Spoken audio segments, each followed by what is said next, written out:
At my last Costco haul, I bought these little potatoes. And one of my viewers asked me what my favorite recipe is for using these little potatoes. So I'm going to show you that recipe today. Now the first thing you need to do is wash the potatoes. Now they are really pretty clean, but just to make sure that you get all the sand off, and just to check over each potato and make sure there's not one that's got a bad spot or whatever. So I'm going to go ahead and get these over to the sink and get them washed. And when I have them all washed, not the whole bag, but what I'm going to be using today, I'll be back. Okay, so here are the potatoes, and they basically just had a really good wash or a good rinse.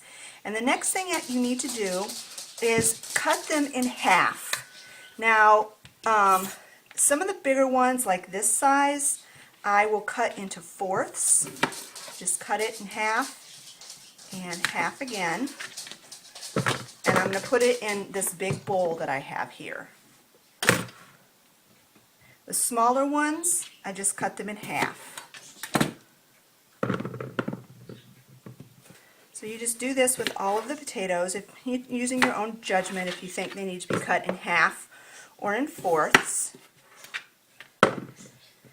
And basically what I'm going to do is I'm going to spice these up, and I'm going to roast them in the oven, and they get really crispy and they're just delicious. Now a lot of times, if I have time or if I'm in the mood, I will also dice up a sweet potato and mix in with them.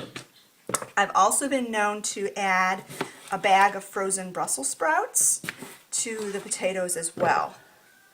I think I might have a bag of Brussels sprouts in the freezer. I'll have to check.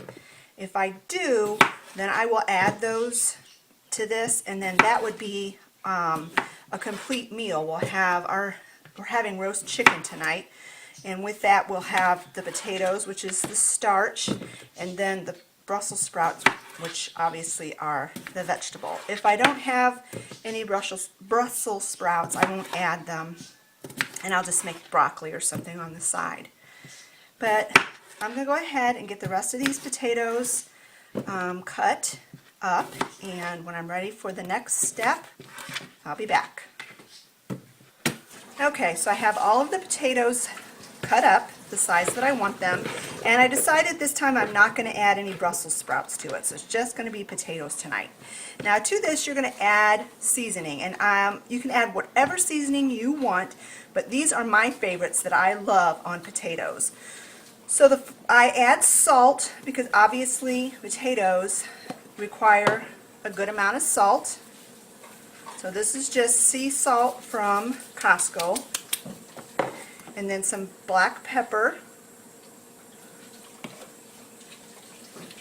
This was whole peppercorns that I ground up, and I just put it in a separate empty spice jar that I had. To this, I'm also going to add onion powder. And it's just to your own taste. Chesapeake Bay seasoning.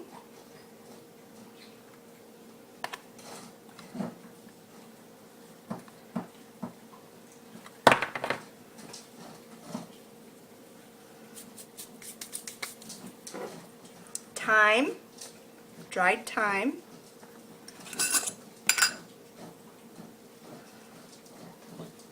And I would say I'm probably putting a teaspoon to a teaspoon and a half of each of these seasonings.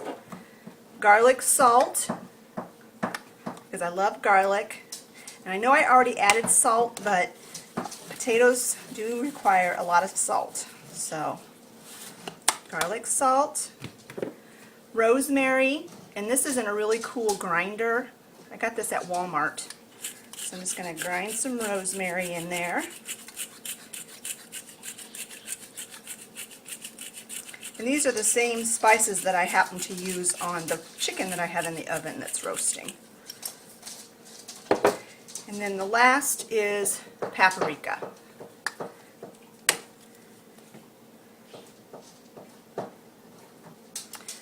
So then after you get all the seasoning and spices on there that you want, then you need to add an oil. If you don't add oil, they will not brown up nicely.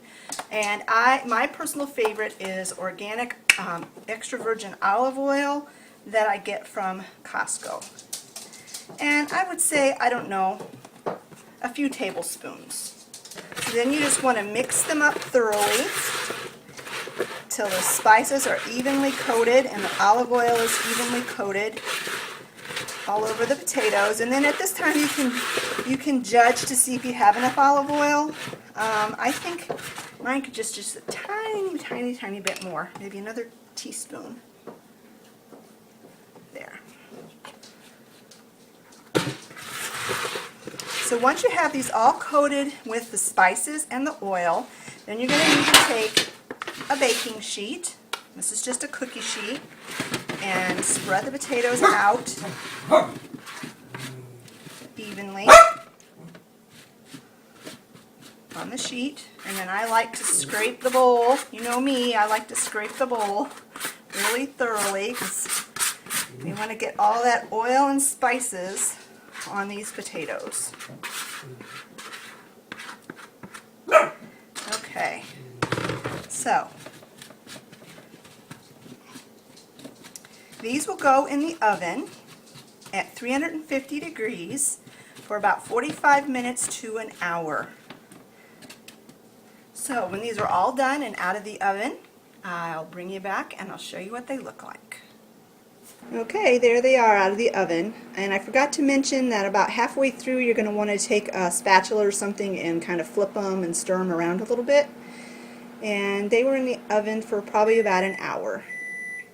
So thanks a lot for watching. If you liked this video, give it a big thumbs up, and don't forget to subscribe. I'll talk to you later. Bye.